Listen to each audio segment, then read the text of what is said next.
Catch me if you can! Here comes the ball! This is so much fun! My turn! I'm coming! Wait, look at that plant! Wow, those leaves are so green! Let's take a closer look. Whoa, feel how smooth it is! It's so pretty! What makes them so green? They have a green pigment called chlorophyll.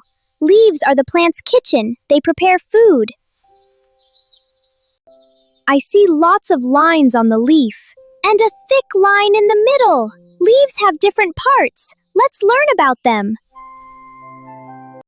Friends, today we're learning about the parts of a leaf. So leaves have different parts? Yes! Let's discover them one by one.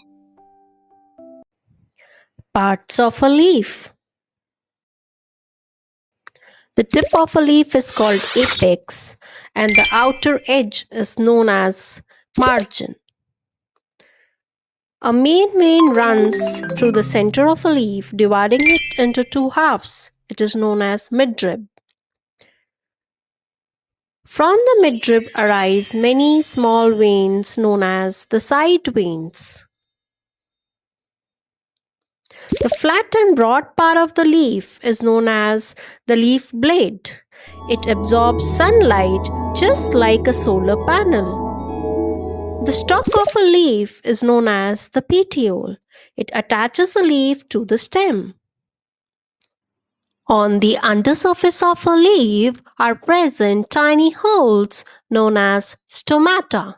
Stomata help a leaf to breathe. The stomata allow carbon dioxide to move in and oxygen to be released out of the leaf. Now, I know the parts of a leaf. Thanks for staying till the end. See you soon in another video. Bye-bye.